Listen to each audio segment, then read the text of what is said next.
Everyone, welcome to Magnet Brains. This is Saloni Pandey. So आज के हमारे इस लेक्चर में हम पढ़ने जा रहे हैं sociology and social movements. Chapter 8 हम पढ़ रहे हैं, that is social movements. And हमारे प्रीवियस लेक्चर में हमने देखा था इस चैप्टर का एक इंट्रोडक्शन, साथ ही साथ what are the features of social movement and what is the difference between social change and social movements.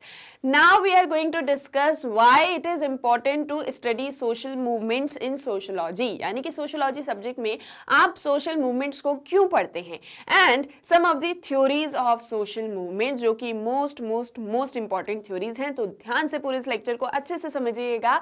Start करते हैं। ओके, सबसे पहले हम इस क्वेश्चन को आंसर करेंगे that why it is important to study social movements in sociology. So हमने देखा है that from the very beginning the discipline of sociology has been interested in social movements. ये जो डिसिप्लिन है सोशियोलॉजी का, ये जो सब्जेक्ट है, ये स्टार्टिंग से ही सोशल मूवमेंट्स में बहुत ज्यादा इंटरेस्टेड है। अच्छा, अब आपको क्या ध्यान करना है, याद करिए जो आपने क्लास 11th में चैप्टर 1 पढ़ा था, जब आपने 10th के बाद में sociology as a subject choose किया था, ह्यूमैनिटीज स्ट्रीम में आप आए थे, आपने चैप्टर 1 पढ़ा था, आपने सोशियोलॉजी को समझा था कि सोशियोलॉजी होती क्या है। So it is the study of society. ये एक चीज हमने डिस्कस करी थी, ठीक है। क्या डिस्कस करा था? That it is the study of society. अब ये सोसाइटी किससे मिलके बनी है? ह्यूमन से। वो ह्यूमंस जिनके बीच में जो एक दूसरे से इंटरकनेक्टेड हैं और इंटर रिलेटेड हैं, जिनके बीच में रिलेशनशिप्स हैं। ये एक चीज हमने डिस्कस करी थी। नाउ अब ये क्योंकि ह्यूमंस हैं इसीलिए सोसाइटी एग्जिस्टेंस में है, और अगर सोसाइटी नहीं होती तो हम ह्यूमंस भी नहीं होते शायद। अच्छा, अब ये मैं क्यों बोल रही हूँ? ह्यूमंस तो बहुत पहले आ चुके थे, डिसिप्लिन ऑफ सोशियोलॉजी तो बहुत बाद में जो है इवॉल्व अप हुआ है, इमर्ज हुआ है। सो इस एक चीज का क्या मतलब है? देखिए, हम सभी ह्यूमंस एग्जिस्ट कर रहे हैं, हम सभी आपस में साथ में इंटरकनेक्ट हुए, इंटर रिलेटेड हुए, अपने आइडियाज को एक्सचेंज किया, और इस तरह से एक सोसाइटी एस्टैब्लिश हो गई। Different parts of the world में डिफरेंट सोसाइटीज एग्जिस्ट करती हैं। सो यानी कि ह्यूमंस से सोसाइटी बनी है। Now why society is important for humans? क्योंकि ये सोसाइटी हम ह्यूमंस को एक आइडेंटिटी प्रोवाइड करती है। ये एक चीज भी हमने डिस्कस करी हुई है ना। अब जो सोसाइटी है वो ह्यूमंस को आइडेंटिटी प्रोवाइड कर रही है, इसलिए दोनों एक दूसरे के लिए बहुत ज्यादा जरूरी है। नाउ अब ये जो हमारी सोसाइटी है, इसमें ह्यूमन से रिलेटेड जितनी भी सारी चीजें होंगी, हम उन सभी को स्टडी करते हैं। जैसे हमने सोशल इंस्टीट्यूशंस को डिस्कस किया, सोशल स्ट्रक्चर को डिस्कस किया, और बहुत सारे टॉपिक्स को बहुत सारे चैप्टर्स के अंदर हमने डिस्कस किया है। आप 11th से सोशियोलॉजी पढ़ते आ रहे हैं, 12th की बुक 2 के लास्ट चैप्टर पर भी आ चुके हैं, चैप्टर नंबर 8 को हम डिस्कस कर रहे हैं। ओके, सो आपने अभी तक जितनी भी चीजें पढ़ी हैं वो सारी की सारी ह्यूमंस से रिलेटेड हैं, ठीक है। ह्यूमन के इधर उधर कहीं भी आपने कुछ ऐसा नहीं पढ़ा है जो कि बहुत ही मतलब ऐसा वेग सा कॉन्सेप्ट हो, जो कि थ्योरेटिकल है, प्रैक्टिकल है ही नहीं। यहाँ पर हम सारी चीजों को प्रैक्टिकली डिस्कस करें, यानी जो चीजें एक्चुअल में होती हैं हम उन्हें डिस्कस कर रहे हैं। नाउ अब क्योंकि जो भी चीजें ह्यूमन से रिलेटेड हैं, दैट मीन्स सोशल मूवमेंट्स, ये बहुत इंपॉर्टेंट है। क्यों है इंपॉर्टेंट? हमने एक चीज डिस्कस करी थी कि जब भी आप सोशियोलॉजी को पढ़ोगे, जब भी आप किसी सोसाइटी की स्टडी करोगे, सो उस सोसाइटी की हिस्ट्री और उस सोसाइटी की बायोग्राफी, ये दोनों बहुत ही ज्यादा इंपॉर्टेंट है। क्या? उस सोसाइटी की हिस्ट्री और उसकी बायोग्राफी, ये दोनों ही बहुत ज्यादा इंपॉर्टेंट हैं किसी भी सोसाइटी को स्टडी करने के लिए।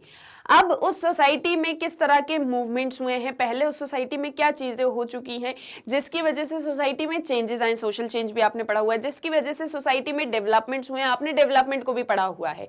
सो ये सारी चीजें बहुत ही ज्यादा इंपॉर्टेंट है। और वैसे ही जो सोशियोलॉजी एज अ सब्जेक्ट जो चीज है, उसके अंदर हम सोशल मूवमेंट्स को जरूर डिस्कस करते हैं। जैसे कि अब इसको हम कुछ एग्जांपल्स के थ्रू समझें। सो हमने फ्रेंच रिवॉल्यूशन को डिस्कस किया। The French revolution was the violent culmination of several movements aimed at overthrowing the monarchy and establishing liberty, equality and fraternity. French revolution, जो कि एक बहुत ही वायलेंट रिवॉल्यूशन थी, जिसके अंदर किस तरह का चेंज हमको देखने को मिला कि मोनार्की को जो है हमने खत्म कर दिया और लिबर्टी, इक्वालिटी, फ्रेटर्निटी, इन सारे आइडियल्स को हमने हमारी सोसाइटी के अंदर एस्टैब्लिश किया। यानी हमें सोसाइटी में चेंज देखने को मिल रहा है, यानी कि सोशल चेंज हुआ है। सोशल चेंज हुआ, लिबर्टी, इक्वालिटी, फ्रेटर्निटी, ये वाले आइडियाज जो हैं एस्टैब्लिश हुए। अल्टीमेटली हम कहें डेमोक्रेसी एस्टैब्लिश हुई, मान सकते हैं, ठीक है। अब क्योंकि ये चेंज आया है, डेवलपमेंट आया है सोसाइटी में, सो इसे पढ़ना तो बहुत ज्यादा जरूरी है, इसलिए हम सोशल मूवमेंट्स में इंटरेस्टेड हैं। ब्रिटेन में हमने इंडस्ट्रियल रिवॉल्यूशन को डिस्कस किया, ठीक है। This was marked by great social upheaval. अब इस इंडस्ट्रियल रिवॉल्यूशन से रिलेटेड कितनी सारी चीजों को हमने डिस्कस किया। हमने इंडस्ट्रियल रिवॉल्यूशन को डिस्कस करा, हमने कैपिटलिज्म को डिस्कस किया, इंडस्ट्रियल रिवॉल्यूशन से कैपिटलिज्म भी स्टार्ट हो जाता है। हमने अर्बनाइजेशन को डिस्कस किया, those the poor labourers and artisans who had left the country side to find work in cities protested against the inhuman living conditions into which they were forced. अब जब ये industrialisation हुआ और जो है फिर अर्बनाइजेशन हुआ, बहुत सारे लोग थे, बहुत सारे ऐसे पुअर लेबरर्स थे, आर्टिसंस थे, जिन्होंने अपनी कंट्री को छोड़ के वर्क करने के लिए जो कहीं बाहर गए थे, दूसरी सिटीज में गए थे, वहां पर जो भी इन ह्यूमन लिविंग कंडीशंस उन्हें फेस करनी पड़ी और फोर्स किया गया उन्हें ऐसी कंडीशंस में रहने को, उस एक चीज के अगेंस्ट में भी उन्होंने प्रोटेस्ट किए। Food rights in England were often suppressed by the governments. These protests were perceived by elites as a major threat to the established order of society. अब ये जो सारे प्रोटेस्ट की हम बात कर रहे हैं, ये सभी किसने परसीव किए? एलिट्स ने, कि इनकी वजह से जो सोसाइटी का ऑर्डर है वो डिस्टर्ब हो जाएगा। सो इस तरह से सारे कॉन्सेप्ट जो हैं वो एक दूसरे से रिलेटेड थे। Now their anxiety about maintaining social order was reflected in the work of sociologist Emile Durkheim. So अभी तक हमने क्या चीजों को डिस्कस किया कि किस तरह से जो है सोसाइटी में ये सारे चेंजेस आए, ठीक है। चेंजेस किसकी वजह से आए? क्योंकि लोगों ने प्रोटेस्ट किया, लोगों ने मूवमेंट्स किए, जिससे सोशल चेंज आया। और सोशल मूवमेंट्स और सोशल चेंज का जो डिफरेंस होता है वो हम हमारे प्रीवियस लेक्चर में समझ चुके हैं, जहां पर हमने देखा कि जो सोशल चेंज है वो टाइमली मैनर में किसी पर्टिकुलर स्पेस में किसी जो भी है लोगों के एक साथ आने से या किसी एक इंडिविजुअल के होने से भी हो सकता है चेंज। वही सोशल मूवमेंट्स की हम बात करें तो ये एक बहुत ही लॉन्ग और एक कंटिन्यूअस प्रोसेस है, जहां आप किसी स्पेसिफिक एम को लेके जो है वर्क कर रहे हो। इसके लिए कलेक्टिव एक्शन, ऑर्गेनाइजेशन, लीडरशिप, इन सारी चीजों की भी रिक्वायरमेंट होती है, ठीक है। सो इस तरह से हमने दोनों का डिफरेंस समझा। अब हमने देखा कि सोशल मूवमेंट जो है या ये जो प्रोटेस्ट है, इनको एलिट्स ऐसे मान रहे हैं कि इससे जो है सोसाइटी का ऑर्डर बिगड़ जाएगा। अब इमाइल डर्कीम ने बताया कि इनकी ये जो एंजाइटी है एलिट्स की, जो ये कह रहे हैं कि सोशल ऑर्डर जो है वो पूरी तरह से नहीं होगा अगर मूवमेंट्स होंगे, उसको इमाइल डर्कीम ने एक्सप्लेन किया। कैसे? Durkheim's writing about the division of labour in society, forms of religious life and even suicide mirror his concern about how social structures enable social integration. अब डर्कीम की जो राइटिंग्स थी कि डिवीजन ऑफ लेबर होता है society के अंदर, different religious forms हैं, रिलीजियस लाइफ है, सुसाइड जैसे केसेस भी हैं। सो ये सारी चीजें बताती हैं कि सोशल स्ट्रक्चर किस तरह से सोशल इंटीग्रेशन को भी बनाए रखता है। Social movements were seen as forces that led to disorder. अब क्योंकि सोसाइटी का एक स्ट्रक्चर है, सोसाइटी की इंस्टीट्यूशंस हैं जो सोसाइटी में इंटीग्रेशन बनाए रखते हैं, हमने स्टेबिलिटी का कॉन्सेप्ट पढ़ा हुआ है, ठीक है। सोशल ऑर्डर जो है वो चेंज को रेगुलेट भी करता है और चेंज को कंट्रोल भी करता है, ठीक है। कौन? Social order. और ऐसा वो क्यों कर रहा है? क्योंकि हमें चाहिए सोसाइटी के अंदर स्टेबिलिटी। अगर सोसाइटी में स्टेबिलिटी नहीं होगी, किसी तरह का ऑर्डर नहीं होगा, तो सोसाइटी जो है वो लंबे समय तक सस्टेन नहीं कर पाएगी। ये एक चीज भी हमने पढ़ी हुई है। कब पढ़ा था ये पढ़ा था क्लास 11th में हमने, ठीक है, कि सोशल ऑर्डर की जो है जरूरत होती है, जिसे इमाइल डर्कीम बता रहे हैं। ना scholars influenced by the ideas of Karl Marx offered a different view of violent collective actions. अब वहीं कुछ स्कॉलर्स हैं जो कार्ल मार्क्स के आइडियाज से इन्फ्लुएंस होते हैं, वो ये बताते हैं कि वायलेंट कलेक्टिव एक्शन के आइडियाज को रिफ्लेक्ट कर रहे हैं, ठीक है। कलेक्टिव एक्शन सभी साथ में आ रहे हैं, किसी चीज को लेके डिमांड्स कर रहे हैं and in a violent manner. इसको कौन जो है एक्सप्लेन कर रहे हैं? जो स्कॉलर जो कि इन्फ्लुएंस्ड हुए हैं कार्ल मार्क्स के आइडियाज से। Historians like E.P. Thompson showed that the crowd and the mob were not made up of anarchic hooligans out to destroy society. Instead, they too had a moral economy. अब क्योंकि यहाँ पर एक तरफ email डर्कीम ने बताया कि किस तरह से जो है सोशल ऑर्डर को अफेक्ट करते हैं अगर मूवमेंट्स होते हैं, प्रोटेस्ट होते हैं, तो वहीं कार्ल मार्क्स के आइडिया से जो इन्फ्लुएंस हुए स्कॉलर्स वो ये कह रहे हैं कि किस तरह से वायलेंट कलेक्टिव एक्शंस होते हैं सोसाइटी के, यानी कि सोशल मूवमेंट्स को कहीं ना कहीं थोड़ा सा नेगेटिव सेंस में हम देख रहे हैं। वही एक हिस्टोरियन है E.P. थॉम्पसन, वो ये कहते हैं कि क्राउड या मॉब जो किसी एक चीज के लिए इकट्ठे हुए हैं, जहां पर हम कलेक्टिव एक्शन की बात कर रहे हैं कि सभी जो है आपस में साथ में आए हैं। सो कलेक्टिव एक्शन या क्राउड या मॉब ये सिर्फ और सिर्फ एनार्किक हूलिगन्स नहीं है जो आएंगे और सोसाइटी को डिस्ट्रॉय कर देंगे। यानी कि जस्ट सपोज हम बात कर रहे हैं कि हमको जो है किसी चीज के लिए प्रोटेस्ट करना है, जस्ट सपोज आपकी जो क्लास टीचर है, आपको उनकी कोई चीजें पसंद नहीं आती हैं और आप उनके खिलाफ में ये बोलना चाह रहे हैं कि भैया हमारी क्लास टीचर को चेंज कर दी, जस्ट सपोज छोटा सा एग्जांपल, ठीक है।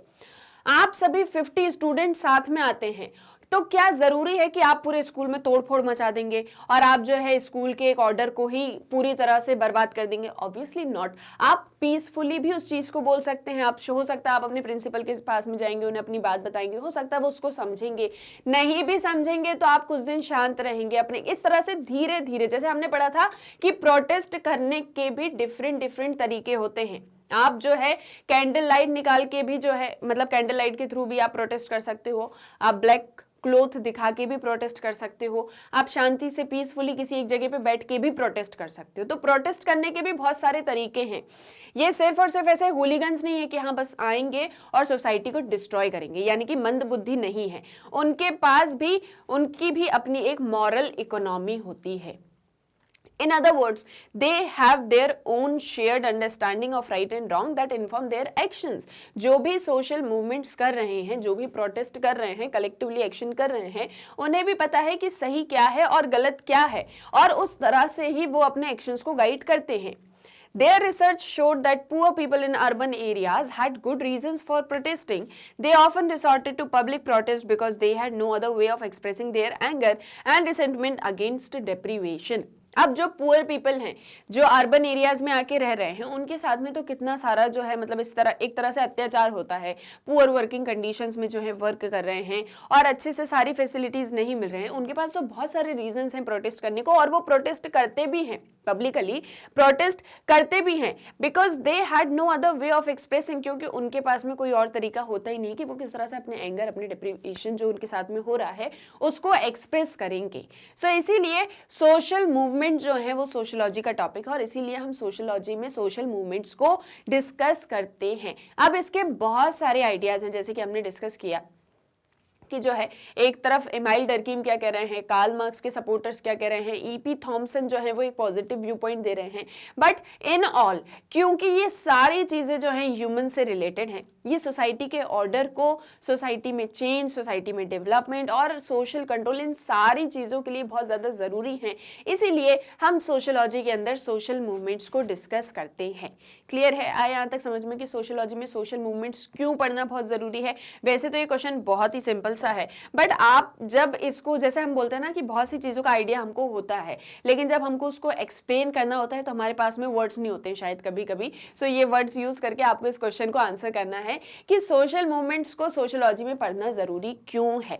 क्लियर है? ये सारे पॉइंट जो मैंने आपको बताए ये सभी आपको अच्छे से ध्यान में रखने हैं।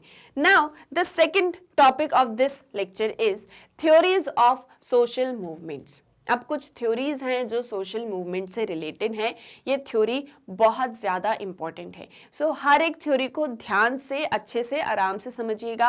नाम जिस भी थ्योरी के जो भी मतलब थ्योरिस्ट हैं और उसमें जितनी भी चीज़ें हैं वो आपको नोट करते चलना है, पॉइंट्स बनाते हुए चलना है। क्लियर है? सो स्टार्ट करते हैं। हमारी सबसे पहली थ्योरी जो है that is your theory of relative deprivation. ये हमारी फर्स्ट थ्योरी है। Now according to the theory of relative deprivation, social conflict arises when a social group feels that it is worse off than others around it. अब इससे पहले एक चीज समझ लें कि हम सोशल मूवमेंट्स की थ्योरीज को क्यों समझ रहे हैं, क्यों पढ़ रहे हैं, क्या एक चीज हम इसमें डिस्कस करने वाले हैं। तो जो सोशल मूवमेंट्स होती हैं उसके पीछे क्या कारण होते हैं, किन चीजों से वो इन्फ्लुएंस्ड होती हैं, ये सारा कुछ आप डिटेल में यहाँ समझने वाले हो। जो आपकी फर्स्ट थ्योरी है, that is your theory of relative deprivation, वो ये कहती है सोशल कन्फ्लिक्ट तब अराइज होता है जब किसी एक सोशल ग्रुप को ऐसा फील होता है कि हमें दूसरे सोशल ग्रुप से कम जो है आंका जा रहा है, या हमारी कंडीशन जो है वो उनसे भी वर्स्ट ऑफ है। ठीक है, यानी जस्ट सपोज ये एक ग्रुप है, सोशल ग्रुप है, और ये एक सोशल ग्रुप है। सो इस ग्रुप को ये लगता है कि हम ये एक ग्रुप से भी ज्यादा वर्स्ट ऑफ है, हम उनसे ज्यादा भी वर्स्ट हैं, या फिर हमें उस तरह से ट्रीट किया जा रहा है। That when a social group feels that it is worse off than others around it, यानी कि आप डिप्राइव्ड फील कर रहे हो। कैसा फील कर रहे हो? आप डिप्राइव्ड फील कर रहे हो। ठीक है, आराम से समझना है आपको हर एक थ्योरी को बहुत अच्छे से। Now such conflict is likely to result in successful collective protest. और जब इस तरह के कन्फ्लिक्ट हो जाते हैं सोसाइटी के अंदर, जैसे बी को लग रहा है कि भैया मेरे को जो है ई से बेटर, मतलब मैं उनसे अच्छा हूं या फिर मैं उनके इक्वल ही रहूं, लेकिन मुझे जो है वर्स्ट ऑफ ट्रीट किया जा रहा है या मैं उनसे वर्स्ट हूं। सो ऐसी चीजों में, ऐसे जो कन्फ्लिक्ट होते हैं ये बहुत ही जल्दी कलेक्टिव प्रोटेस्ट में रिजल्ट हो जाते हैं, यानी कि इनका रिजल्ट जो होता है वो होता है कलेक्टिव प्रोटेस्ट। जस्ट सपोज जो बी ग्रुप है वो पूरा का पूरा ग्रुप साथ में आ जाए और प्रोटेस्ट करने लग जाए कि हमें जो है इस तरह से ट्रीट किया जा रहा है या फिर हम उनसे वर्स्ट ऑफ हैं। जैसे कि आपको याद होगा जब हमने रिलीजन्स के बारे में पढ़ा था तो हमने एक चीज डिस्कस करी थी कि डिफरेंट रिलीजन्स हैं। ठीक है, सेक्युलरिज्म इंडिया में है कि सभी जो है वो आपस में एक दूसरे, सभी रिलीजन जो हैं हम उन सभी को इक्वली ट्रीट करेंगे, सभी आपस में एक दूसरे के साथ में मिलजुल के रहेंगे, अपने अपने स्फीयर में सभी, मतलब डिफरेंट तो हैं क्योंकि रिलीजियस डाइवर्सिटी है, लेकिन गवर्नमेंट जो है वो सभी रिलीजन्स को इक्वली ट्रीट करेगा, सभी को इक्वल फैसिलिटीज प्रोवाइड करेगा। लेकिन एक तरफ आ जाते हैं माइनॉरिटी रिलीजन, एक तरफ आ जाता है मेजॉरिटी रिलीजन। मेजॉरिटी रिलीजन हो गया आपका हिंदू रिलीजन, माइनॉरिटी रिलीजन्स में आ गए आपके मुस्लिम्स आ गए, जैन्स आ गए, बुद्धिज्म आ गए, क्रिश्चियंस आ गए। ठीक है, ये आपके हो गए माइनॉरिटी रिलीजन्स। ये आपका हिंदू है, that is your majority religion, और ये यहाँ पर हैं आपके माइनॉरिटी रिलीजन्स। ठीक है, अब जब भी गवर्नमेंट किसी भी एक के लिए किसी तरह की कोई पॉलिसी लेके आती है अपलिफ्टमेंट के लिए, सो ये ग्रुप फील करता है कि यार हमको अच्छे से ट्रीट नहीं किया जा रहा है, यहाँ तो जो है मतलब भेदभाव हो रहा है ना। हम जब सभी रिलीजन्स इक्वल हैं तो फिर किसी एक के लिए पॉलिसीज क्यों, है ना। ये हमने डिस्कस किया हुआ है chapter 6 the challenges of cultural diversity के अंदर, आपको याद होगा ये चीज अच्छे से। सो वैसे ही यहाँ पर एक ग्रुप अपने आप को ऐसे फील कर रहा है कि we are worst off than other, और ऐसे में ये जो ग्रुप है ये पूरी तरह से एक साथ में आ जाएगा। What is mean by collective protest? Collective यानी कि सभी एक साथ में आ रहे हैं, इकट्ठे हो रहे हैं। ठीक है, सो कलेक्टिवली प्रोटेस्ट में ये बहुत जल्दी जो है हमको देखने को मिल जाएगा। And this theory emphasises the role of psychological factors such as resentment and rage in inciting social movements. और ये थ्योरी इस एक चीज पर एम्फेसाइज करती है कि the role of psychological factors, जैसे कि आक्रोश शो करना, रिसेंटमेंट, रेज, ये शो करना, जिससे कि सोशल मूवमेंट्स बहुत जल्दी अराइज हो जाती हैं। तो सबसे पहली थ्योरी हमने क्या डिस्कस करी और इसके क्या सारे फीचर्स हैं? थ्योरी ऑफ रिलेटिव डेप्रिवेशन, ये हमारी फर्स्ट थ्योरी थी।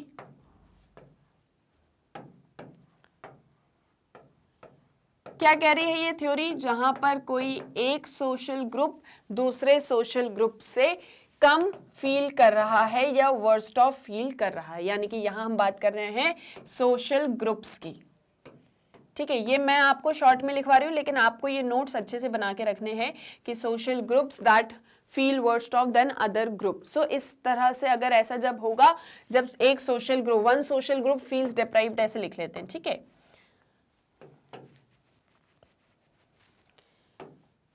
ठीक है, ऐसे लिखेंगे, one social group feels deprived. Clear है? तब theory of relative deprivation exist करेगी और इस तरह के जो कॉन्फ्लिक्ट्स होते हैं उनसे बहुत ही जल्दी हमको सोशल मूवमेंट्स देखने को मिलते हैं, क्योंकि वो सभी क्या होते हैं, वो सभी आपस में साथ में आ जाते हैं और प्रोटेस्ट करना स्टार्ट कर देते हैं। क्या रीजन है इसका? Collective protest. ठीक है, सो कलेक्टिव प्रोटेस्ट होते हैं और इसीलिए सोशल मूवमेंट्स हो जाते हैं। एक और चीज जो हमने इसी थ्योरी के अंदर डिस्कस करी है, दैट इज कि जो रोल ऑफ साइकोलॉजिकल फैक्टर्स यहां पर बहुत ज्यादा इंपॉर्टेंट है। रोल ऑफ साइकोलॉजिकल फैक्टर्स,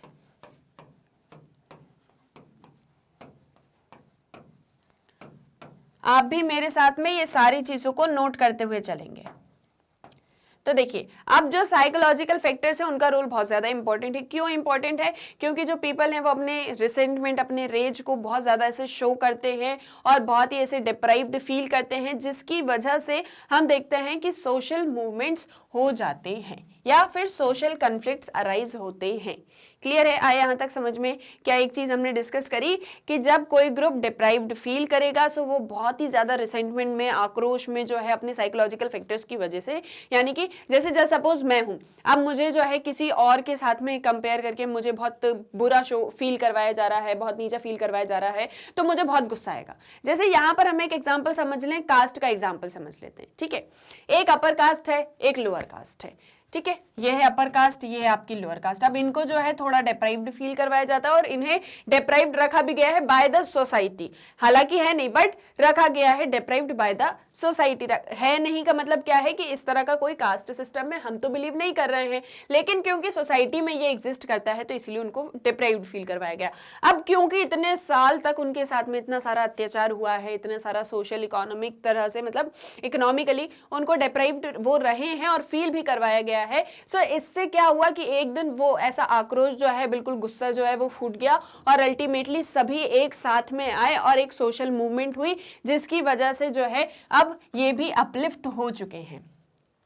आ रही बात समझ में? मैं आपको क्या समझा रही हूं कि जब किसी एक ग्रुप को डिप्राइव्ड रखा जाता है दूसरे ग्रुप से, सो वो क्या करते हैं, इतना आक्रोश, इतने रिसेंटमेंट, रेज शो करते हैं, जिससे सोशल मूवमेंट्स होते हैं। क्लियर है? This is your theory of relative deprivation. Now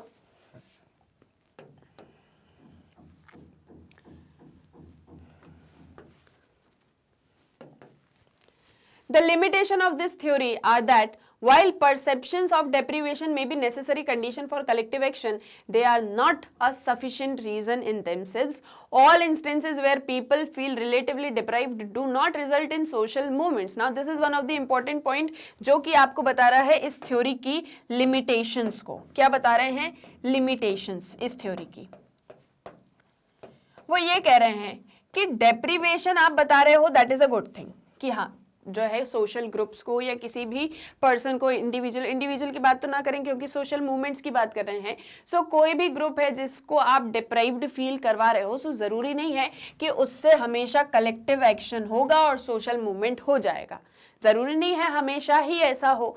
बहुत से ऐसे इंस्टेंसेस हैं जहां पर पीपल फील रिलेटिवली डिप्राइव्ड, जैसे हमने यहाँ पर अपर कास्ट और लोअर कास्ट का एग्जांपल लिया कि लोअर कास्ट को डिप्राइव्ड फील कितने सालों तक करवाया गया, मतलब डिकेड्स की अगर हम बात करें, इवन सेंचुरीज की हम बात करें, सो कब से उनको तो डिप्राइव्ड कितना ज्यादा फील करवाया गया है ना, relatively to the so called upper caste. But जरूरी नहीं है कि वो हमेशा उसकी वजह से सोशल मूवमेंट्स ही हुए। अगर हमेशा सोशल मूवमेंट्स ही होते रहते तो आज तो कास्ट हमारी सोसाइटी में एग्जिस्ट ही नहीं करता, बट वो एग्जिस्ट कर रहा है। ऐसे ही बहुत सारे इंस्टेंसेस हैं जहां पर जो है रिलेटिव डेप्रीवेशन होता है पर उसकी वजह से हमेशा कलेक्टिव एक्शन नहीं होता। ऐसे बहुत सारे इंस्टेंसेस हैं। सो थ्योरी ऑफ रिलेटिव डेप्रीवेशन आपकी क्या एक चीज बताती है, वो आपको आई होप समझ में आया होगा। और उसकी क्या लिमिटेशन है? लिमिटेशन क्या है कि not always result in collective action. Collective action clear है? So this was all about your theory of relative deprivation and its limitations also. अब ऐसे ही बहुत सारे एग्जांपल्स हैं, आप सोचिए कि कौन कौन से ऐसे ग्रुप्स हैं जो कि रिलेटिवली डिप्राइव्ड हैं लेकिन उनसे हमेशा सोशल मूवमेंट्स नहीं हुए, और ये एक मतलब लिमिटेशन है, बट बहुत बार ऐसा हुआ है कि जो है सोशल मूवमेंट्स हुए भी हैं। जैसे अब अगर हम जेंडर बेसिस पर ही बात करें, सो मैन और वुमेन है, आप इन दोनों को कंपेयर करिए, सो जो वुमेन्स है उनको हमेशा रिलेटिवली डिप्राइव्ड ही फील करवाया गया है। सो बहुत सारे इंस्टेंसेस हैं, आप भी सोचिए, मुझे बताइए कमेंट बॉक्स में आपको कौन कौन से एग्जांपल्स लगते हैं। Then your second is to mobilise collectively in a sustained and organised manner, grievances have to be discussed and analyzed in order to arrive at a shared ideology and strategy। अब ये जो पूरी theory थी उसके और 2-4 points बताए गए हैं कि अब अगर आप चाहते हो कि भैया हमारे साथ में डिप्रीवेशन हो रहा है, थ्योरी तो आ गई आपको समझ में, उसके लिमिटेशन क्या थे वो भी आ गया समझ में। अब आपको लग रहा है कि नहीं हमारे साथ में जो है डिप्रीवेशन हो रहा है, हमें डिप्राइव्ड फील करवाया जा रहा है या हम ऑलरेडी डिप्राइव्ड हैं, सो अब आपको क्या करना है, सभी को साथ में लेके आना है, ठीक है, कलेक्टिव एक्शन करना है। तो to mobilise collectively in a sustained and organised manner, किस एक चीज की जरूरत है कि जो भी ग्रीवेंसेस हैं उनको डिस्कस किया जाए। जस्ट सपोज हमने ए और बी ग्रुप की बात करी कि बी ग्रुप जो है डिप्राइव्ड है ए ग्रुप से, सो पहली चीज क्या कहती है कि जितने भी बी ग्रुप के सारे पीपल हैं, सारे मेंबर्स हैं, सब साथ में आ जाएंगे और कन्फ्लिक्ट करने, मतलब उसके अगेंस्ट में सोशल मूवमेंट चलाएंगे कि हम डिप्राइव्ड क्यों हैं, ठीक है, हमें भी जो है इक्वल होना है। लेकिन एक कंडीशन ये भी है, जैसे लिमिटेशन हमने कहा कि जरूरी नहीं कि ये पूरे के पूरे मिलकर सीधे सोशल मूवमेंट करने लग जाए। अगर ये इस चीज के लिए बोलना चाहते हैं, अपनी आवाज उठाना चाहते हैं, तो सबसे पहले इन्हें क्या करना होगा, जो भी ग्रीवेंसेस हैं, जिन भी चीजों पर इन्हें लगता है कि हम डिप्राइव्ड हैं, उन्हें उसको डिस्कस करना चाहिए, उन्हें उसे एनालाइज करना चाहिए, पहले डिबेट्स डिस्कशंस करने चाहिए ताकि एक शेयर्ड आइडियोलॉजी और स्ट्रैटेजी हमको समझ में आए। जैसे suppose I am from B group, ठीक है, सो अब हम बी ग्रुप के सभी साथ में बात करेंगे कि देखो हम किन चीजों पर हमें डिप्राइव्ड फील करवाया जा रहा है, एनालाइज करेंगे सारी चीजों को। अगर आप कभी भी ऐसे सोचो कि कोई बात है और सीधे आप जो है आक्रोश में आओ और सीधे आके लड़ाई झगड़ा करने लग जाओ, सो वो कभी भी जो है परमानेंट सॉल्यूशन नहीं होता। वहीं अगर जो भी समस्या है आप उस पर बैठ के बात करेंगे, ठीक है, आप डिस्कस करोगे तो धीरे धीरे सारी चीजें रिजॉल्व होती हैं। सो वैसे ही यहाँ पर हम पहले डिस्कस करेंगे, हम पहले चीजों को समझेंगे कि किन चीजों पर हमारे साथ में जो है एक तरह से डिप्रीवेशन हो रहा है, हम उन्हें डिस्कस करेंगे, हम उन्हें एनालाइज करेंगे, फिर हम देखेंगे क्या हम सभी की एक ही आइडियोलॉजी है, क्योंकि हमने क्या डिस्कस किया था कि अगर सोशल मूवमेंट करना है तो शेयर्ड आइडियोलॉजीज एंड स्ट्रैटेजीज होना चाहिए। तो हम देखेंगे क्या हम सभी की आइडियोलॉजी जो है, हमारी स्ट्रैटेजी जो है वो एक जैसी है, हम सारी चीजों को एनालाइज करेंगे और फिर अगर हमें लगता है कि सोशल मूवमेंट की जरूरत है तो हम सभी कलेक्टिवली एक्शन भी करेंगे। That is there is no automatic causal relationship between relative deprivation and collective action. So इन सारी चीजों का क्या मतलब है कि रिलेटिव डेप्रिवेशन और कलेक्टिव एक्शन, इन दोनों के बीच में कोई सीधी सीधी रिलेशनशिप नहीं है कि अगर हम सब साथ में, रिलेटिव हमारे साथ में डेप्रिवेशन हो रहा है तो हम सभी कलेक्टिवली एक्शन करेंगे। नहीं, जरूरी नहीं है कि हमेशा रिलेटिव डेप्रिवेशन कलेक्टिव एक्शन में ही रिजल्ट करेगी। There are other factors such as leadership and organisation that are equally important. इसी के साथ में और भी चीजें जो इंपॉर्टेंट है वो क्या है कि लीडरशिप और ऑर्गेनाइजेशन। अब सिर्फ ग्रीवेंस ही एनालाइज और रिड्रेस नहीं करना है, सिर्फ कलेक्टिवली एक्शन ही नहीं करना है, बल्कि एक्शन के लिए आपको लीडरशिप भी चाहिए, ऑर्गेनाइजेशन भी चाहिए, जो कि हमने फीचर्स ऑफ सोशल मूवमेंट्स के अंदर डिस्कस किए थे। पढ़ा था ना ये सारी चीजें हमने कि आपको कलेक्टिव एक्शन चाहिए, ऑर्गेनाइज्ड वे में चाहिए, फिर आपको लीडरशिप चाहिए। ये सारी चीजें जरूरी हैं अगर आप एक सोशल मूवमेंट करना चाहते हैं तो।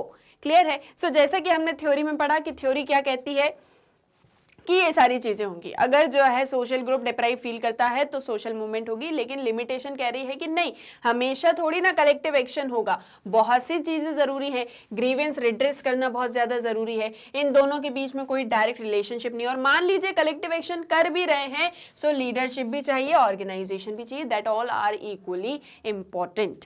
क्लियर है? देन देन जो आपकी नेक्स्ट थ्योरी है सोशल मूवमेंट की, ये वाली क्लियर हुई, इसके सारे लिमिटेशंस आए समझ में कि सिर्फ कलेक्टिव एक्शन नहीं होगा और भी क्या चीजें होंगी। आई होप बहुत अच्छे से समझ में आ गई होगी। देन जो आपकी थ्योरी है that is of your Mancur Olson's book The logic of collective action argues that a social movement is an aggregation of rational individual actors pursuing their self-interest. अब ये जो मैनकर ऑल्सन की बुक है that is the logic of collective action, वो ये कह रही है कि सोशल मूवमेंट जो है वो एक एग्रीगेशन है रेशनल इंडिविजुअल एक्टर्स का जो अपने सेल्फ इंटरेस्ट को फुलफिल कर रहे हैं। यानी कि a person will join a social movement only if he or she will gain something from it. She or he will participate only if the risks are less and then the gains. अब ये क्या एक चीज कह रही है, ये वाली जो थ्योरी आपकी the logic of collective action, इन्होंने जो बुक लिखी सो इन्होंने ये कहा कि हम बात कर रहे हैं कलेक्टिव एक्शन की कि सभी साथ में आएंगे और एक सोशल मूवमेंट हो जाएगी, लेकिन सोशल मूवमेंट में पार्टिसिपेट सिर्फ वही करेंगे जिन्हें किसी तरह का कोई बेनिफिट होने वाला है, ठीक है, जिन्हें किसी तरह की कोई गेन होने वाली है। अगर रिस्क से ज्यादा गेन है, ठीक है, जैसे सोशल मूवमेंट में रिस्क भी है और गेन भी है, अगर रिस्क कम है और गेन ज्यादा है या फिर रिस्क से ज्यादा गेन हमको मिल रही है तो ही फिर कोई पर्सन पार्टिसिपेट करेगा सोशल मूवमेंट में, नहीं तो वो पार्टिसिपेट ही नहीं करेगा। आप कह रहे हो कि सोशल मूवमेंट के लिए कलेक्टिव एक्शन चाहिए, तो कलेक्टिव एक्शन के लिए लोगों को साथ भी आना है और साथ तभी आएंगे जब किसी तरह की कोई गेन, किसी तरह का कोई बेनिफिट उन्हें मिलेगा, ऐसा कह रहे हैं Olson. And Olson's theory is based on the notion of the rational utility maximising individual. अब जो ऑल्सन की थ्योरी है वो किस एक चीज पर बेस्ड है, रेशनल यूटिलिटी मैक्सिमाइजिंग इंडिविजुअल के ऊपर, यानी कि एक ऐसा इंडिविजुअल जिसके पास में रीजन भी है और वो अपनी यूटिलिटी को मैक्सिमाइज भी कर सकता है, ठीक है, जिसके पास में रीजन है, जो मतलब इन शॉर्ट हम कहें ना जो दिमाग से चल रहा है वही कलेक्टिव एक्शन में पार्टिसिपेट करेगा। जिसको पता है कि मेरे को गेन होने वाली है तो वो ही वहां पर पार्टिसिपेट करेगा, नहीं तो वो पार्टिसिपेट नहीं करेगा। Do you think people always calculate individual cost and benefits before undertaking any action? अब क्या आपको लगता है कि एक इंडिविजुअल हमेशा कोई भी काम सिर्फ और सिर्फ बेनिफिट्स के ही लिए करता है, कोई भी एक्शन? क्या ऐसा सच में है? ये आंसर आपको करना है इस क्वेश्चन को कि क्या हमेशा एक इंडिविजुअल सिर्फ और सिर्फ एक्शन सिर्फ बेनिफिट्स को देख के करता है? But if you ask from me so it is not always true. जरूरी नहीं है कि हमें उससे कोई बेनिफिट होगा इसीलिए हम उस एक चीज में पार्टिसिपेट कर रहे हैं। जैसे फॉर एग्जाम्पल अगर हम बात करें, बहुत सारे सोशल रिफॉर्मर्स को हमने स्टडी किया, ठीक है, कास्ट बेस्ड मूवमेंट्स की अगर हम बात करें या कास्ट मूवमेंट्स की हम बात करें या अनटचेबिलिटी को लेके, अनटचेबिलिटी हटाने के लिए जो भी मूवमेंट्स हुई, इन मूवमेंट्स को ऐसे बहुत से लोगों ने किया जो उस कास्ट से बिलोंग नहीं करते थे, शायद सो कॉल्ड अपर कास्ट से बिलोंग करते थे, लेकिन उन्हें पता था कि हमें ये वाला चेंज सोसाइटी में चाहिए, हमें ये जो है लोअर कास्ट, अपर कास्ट, ये कास्ट, वो कास्ट, ये सब हमको नहीं चाहिए है। तो इसीलिए उन्होंने उस चेंज को लाने के लिए एफर्ट्स किए हुए हैं, है ना। सो वैसे ही यहाँ पर जरूरी नहीं है, मतलब जो ऑल्सन की थ्योरी है कि सिर्फ और सिर्फ एक रेशनल पर्सन ही आपके इस सोशल मूवमेंट में पार्टिसिपेट करेगा, that is not always true because humans और individuals not always participate only for some benefit, okay, they also want change in the society and they want their society to get developed. Now McCarthy and Zald proposed resource mobilization theory rejected Olson's assumption that social movements are made up of individuals pursuing their self interest। तो second theory जो थी, मतलब second theory तो नहीं थी वो, but उन्होंने जो है इस थ्योरी रिलेटिव डेप्रिवेशन थ्योरी को ही आगे बताया है, that is your Mancur Olson's book the logic of collective action. So हम मान लेते हैं हमारी थ्योरी कौन सी है, second, the logic of collective action, और it can be like aggregation of rational individual theory, ऐसी थ्योरी भी हम बोल सकते हैं। ये आपकी सेकंड थ्योरी थी। थर्ड थ्योरी है आपकी रिसोर्स मोबिलाइजेशन थ्योरी। कौन सी थ्योरी है? Resource mobilisation theory.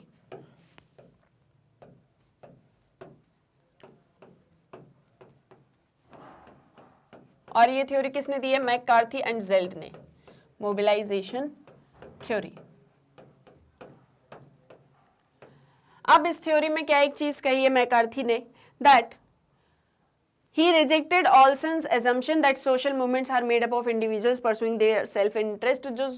जो ऑल्सन की थ्योरी थी, जो वो ये कह रहे हैं कि आप सिर्फ और सिर्फ अपनी सेल्फ इंटरेस्ट के लिए पार्टिसिपेट करोगे, उन्होंने इस थ्योरी को रिजेक्ट किया. And he said that they argued that a social movement success depends on its ability to mobilize resources or means of different sorts. So हमारी थ्योरी का नाम ही क्या है? Resource mobilisation. सो मैकार्थी ने ये कहा, मैकार्थी और जेरिट ने, कि सोशल मूवमेंट्स इस एक चीज पर डिपेंड करती हैं कि आप कितने ज्यादा रिसोर्सेज को इकट्ठा कर सकते हो या फिर कितने डिफरेंट मींस को, डिफरेंट सॉर्ट्स के मींस को आप इकट्ठा कर पा रहे हो. आप रिसोर्सेज को अगर मोबिलाइज कर सकते हो तो ही सोशल मूवमेंट होगा. ठीक है. ऑल्सन ने क्या कहा कि सोशल मूवमेंट कब होंगे? जहां पर एक इंडिविजुअल का सेल्फ इंटरेस्ट होगा. ये भी आप पॉइंट नोट कर लीजिए. जो ऑल्सन है उसने क्या कहा कि इंडिविजुअल का सेल्फ इंटरेस्ट अगर है, इंडिविजुअल सेल्फ इंटरेस्ट अगर है तो ही सोशल मूवमेंट होगा. यानी इंडिविजुअल को किसी तरह की कोई गेन हो रही है तो ही सोशल मूवमेंट होने वाला है. लेकिन वही मैकार्थी क्या कह रहे हैं, या रिसोर्स मोबिलाइजेशन की थ्योरी क्या एक चीज कह रही है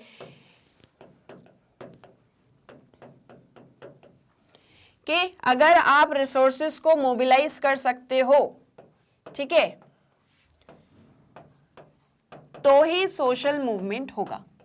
ये कौन सी थ्योरी कह रही है? आपकी third theory, that is your resource mobilisation theory. अब कैसे ये चीज होने वाली है? So if a movement can muster resources such as leadership, organizational capacity and communication facilities and can use them within the available political opportunity structure, it is more likely to be effective. जैसे हमने कहा कि एक social movement के लिए क्या सारी चीजें जरूरी हैं?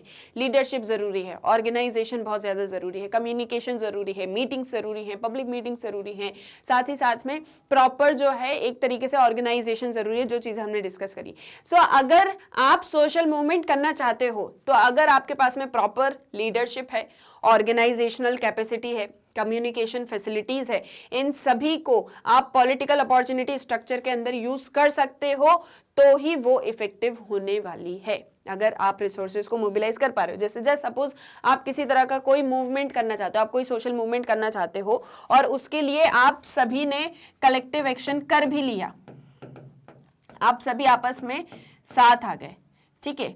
अब आपके पास में लीडरशिप भी है प्रॉपर, आपके पास में प्रॉपर ऑर्गेनाइजेशन भी है, इसी के साथ में आप बहुत अच्छे से कम्युनिकेट भी कर रहे हो आपस में एक दूसरे के साथ में. ठीक है. क्या कर रहे हो? कम्युनिकेट भी कर रहे हो. और इन सारी चीजों को यूज करके जो भी पॉलिटिकल स्ट्रक्चर है, यानी कि आप उस पॉलिटिकल स्ट्रक्चर में इन चीजों को यूज कर सकते हो. पॉलिटिकल स्ट्रक्चर में कैसे यूज करोगे कि आपकी जो भी डिमांड्स हैं वो प्रॉपरली गवर्नमेंट तक पहुंच रही है, आपके ऊपर गवर्नमेंट फोकस कर रही है, आप गवर्नमेंट को अपनी बात मनवाने के लिए प्रेशराइज कर पा रहे हो, अच्छा खासा प्रेशर ग्रुप आप मेंटेन कर पा रहे हो, और सारी चीजें उस पॉलिटिकल स्ट्रक्चर के साथ में अगर सही जा रही हैं, अगर ये सारे रिसोर्सेज को आपने मोबिलाइज कर लिया तो आप सोशल मूवमेंट कर सकते हो. तो ही सोशल मूवमेंट हो पाएगी और तो ही वो सोशल मूवमेंट क्या होने वाली है? इफेक्टिव होने वाली है. नहीं तो आप सोशल मूवमेंट नहीं कर सकते. This was your third theory about resource mobilisation theory. Clear है? आया समझ में? फर्स्ट थ्योरी कौन सी थी? theory of relative deprivation. Your second theory was Olson's theory of individual self-interest, and your third theory was McCarthy and Zalt's, that is your resource mobilization theory. तीनों में क्या चीजें कही हैं ये आपको अच्छे से समझ में आया. फर्स्ट थ्योरी के हमने क्रिटिक्स भी देख लिए, उसके लिमिटेशंस भी देख लिए. अब इसी के क्रिटिक्स किस तरह से हैं? सो Critics argue that a social movement is not limited by existing resources. Critics ये कहते हैं कि जरूरी नहीं है जिन जिन के पास में सोशल रिसोर्सेज होंगे सिर्फ और सिर्फ वही सोशल मूवमेंट कर सकते हैं. जिसके पास में रिसोर्सेज नहीं है क्या वो मूवमेंट नहीं कर सकते? Like for example it can create resources such as new symbols and identities. जैसे जस्ट सपोज कोई ग्रुप है, ठीक है, उसको किसी तरह का कोई सोशल मूवमेंट करना है पर उसके पास में कोई रिसोर्सेज नहीं है, तो कोई बात नहीं, सभी साथ में आएंगे, आपस में आएंगे और जो है अपने न्यू सिंबल्स, अपनी न्यू आइडेंटिटीज को क्रिएट करेंगे. ठीक है. जैसे जस्ट सपोज कोई उन पर फोकस नहीं कर रहा तो वो अपने आप से इन चीजों को बिल्डअप कर सकते हैं. As numerous poor people's movements show, scarcity of resources need not be a constant. Even with an initial limited material resources and organizational base, a movement can generate resources through the process of struggle. So जैसे बहुत सारी poor people की movements होती हैं जो गरीब है, जिनके पास में कोई organization नहीं है, वो regular public meetings नहीं organize कर सकते, in short उनके पास में resources नहीं है. अब जो poor people है उनके पास में resources नहीं है, so हमने तो बहुत सारी poor people की movement देखी है, so इससे हमको पता चलता है कि रिसोर्स किसी तरह का एक कांस्टेंट नहीं है. अगर आपके पास में रिसोर्स नहीं है तो कोई बात नहीं, आप सोशल मूवमेंट तब भी कर सकते हो. आप अपने स्ट्रगल के प्रोसेस में, जब आप उस सोशल मूवमेंट को कर रहे हो, उस स्ट्रगल के प्रोसेस में आप मटेरियल रिसोर्सेज को बिल्डअप खुद से कर सकते हो, आप अपनी ऑर्गेनाइजेशन को बिल्डअप कर सकते हो. जस्ट सपोज कोई मूवमेंट है, आप सभी आ गए हो, आपस में साथ में आ गए हो, ठीक है. अब आप सभी साथ में, आपको लगता है कि हमारे बीच में कोई पर्सन है जिसके पास में जो स्ट्रांग है, कैरिस्मेटिक कैरेक्टर है, हम उसको अपना लीडर चूज कर सकते हैं अपनी सहमति से, ठीक है. आपस में हम मीटिंग्स कर सकते हैं बार बार, जो भी हमारे लिए बेटर ऑप्शन होगा हम वो कर सकते हैं. हम उसको ऑर्गेनाइज्ड भी कर सकते हैं. जरूरी नहीं कि पहले ऑर्गेनाइजेशन, लीडरशिप सब कुछ डिफाइन करेंगे फिर उसके बाद में कलेक्टिव एक्शन होगा, नहीं, हम उसके पहले भी कर सकते हैं. सो अगर हमारे पास में रिसोर्सेज नहीं है, so that is never a constant for a social movement. Clear है? आए यहां तक समझ में कि आप उस बीच में भी सारी चीजों को डेवलप कर सकते हो. अब कोई दिक्कत, कोई समस्या इस टॉपिक के अंदर आपको? सो अभी तक हमने डिस्कस किया सोशियोलॉजी एंड सोशल मूवमेंट्स. हमने पढ़ा सोशियोलॉजी में सोशल मूवमेंट्स की इंपॉर्टेंस क्या है. थ्योरीज ऑफ सोशल मूवमेंट्स को हमने डिस्कस किया. Theory of relative deprivation I hope बहुत अच्छे से समझ आई होगी. ऑल्सन की क्या थ्योरी है रिगार्डिंग इंडिविजुअल सेल्फ इंटरेस्ट, उस एक चीज को हमने डिस्कस किया. Then the theory of McCarthy and Zald, that is resource mobilisation theory, हमने उस एक चीज को भी बहुत अच्छे से डिस्कस किया. नाउ आई होप थ्योरीज में और सोशियोलॉजी, सोशल मूवमेंट्स, इन टॉपिक्स में आपको किसी तरह का कोई भी डाउट नहीं होगा. थ्योरीज के लिमिटेशंस और साथ ही साथ थ्योरी के क्रिटिक्स, इन सभी को भी हमने डिटेल में डिस्कस कर लिया है. अब अगर आपको इस टॉपिक से रिलेटेड कोई भी डाउट है तो आप मुझे कमेंट बॉक्स में बता सकते हैं. कोई आपका अपना सजेशन है, कोई एग्जांपल है किसी तरह का सोशल मूवमेंट, जैसे मैंने आपको कास्ट बेस्ड मूवमेंट बताया, वैसे ही और भी बहुत सारे ऐसे इंस्टेंसेस होंगे, और भी ऐसे बहुत सारे पुअर पीपल मूवमेंट्स होंगे जो आप मुझे कमेंट बॉक्स में बता सकते हैं. और इन सारी चीजों से क्या होगा, आपका और हमारा कम्युनिकेशन और अच्छे से होगा. जब हमारा कम्युनिकेशन होगा तो आपको ये सब्जेक्ट बहुत अच्छे से समझ में आएगा, बहुत ही स्मूथली. सो एक और चीज कि अब आप मैग्नेट ब्रेन्स की वेबसाइट को कैसे एक्सेस करोगे, तो इन सभी वीडियोस को देखने के लिए जस्ट गूगल पे जाओ, एंटर करो magnetbrains.com. जैसे ही एंटर करोगे magnet brains education platform open होगा. स्क्रॉल करना, देखना यहाँ पे सभी क्लासेस के सभी कोर्सेज के वीडियोस अवेलेबल हैं, लाइक किंडरगार्टन टू 12th है, ओलंपियाड है, एनटीएससी है, one shot revision, x learning etcetera. आपको क्या करना है, क्लास या कोर्स चूज करना है. देन यहाँ पे सारे सब्जेक्ट की वीडियोस आएंगे. अब आपको जो भी सब्जेक्ट चूज करना है, मतलब आपको जो भी सब्जेक्ट स्टडी करना है, वॉच नाउ पे क्लिक करोगे, सब्जेक्ट से रिलेटेड यहाँ पे चैप्टर वाइज वीडियोस आ जाएंगे. चैप्टर पे क्लिक करोगे, चैप्टर से रिलेटेड सब टॉपिक्स आ जाएंगे. यहाँ भी सभी के आगे वॉच नाउ का बटन है. आपको जो भी टॉपिक स्टडी करना है, वॉच नाउ पे क्लिक करोगे, आपका वीडियो ओपन हो जाएगा. नाउ जस्ट सपोज आपको वन शॉट रिवीजन पढ़ना है, सो आपने वन शॉट रिवीजन चूज किया, सब्जेक्ट चूज किया, और ये यहाँ पर chapter wise one shot revision के वीडियोस आ जाएंगे. यहाँ भी सभी के आगे वॉच नाउ का बटन है. आपको जो भी चैप्टर स्टडी करना है, वॉच नाउ पे क्लिक करोगे, ये आपका वीडियो ओपन. अब यहाँ से आपको नेक्स्ट वीडियो देखना है, नेक्स्ट वीडियो पर क्लिक करो. ये नहीं देखना है, कुछ और देखना है, यहाँ से कैंसिल कर दो. सो बहुत ही इजीली आप मैग्नेट ब्रेन्स की वेबसाइट को एक्सेस कर सकते हैं. ये आपको 100% फ्री ऑनलाइन एजुकेशन प्रोवाइड करती है. सो जल्दी से चैनल को सब्सक्राइब कर दीजिए. आज के इस वीडियो को लाइक एंड शेयर करना मत भूलिएगा. हम मिलेंगे हमारे नेक्स्ट वीडियो लेक्चर में. Thank you very much.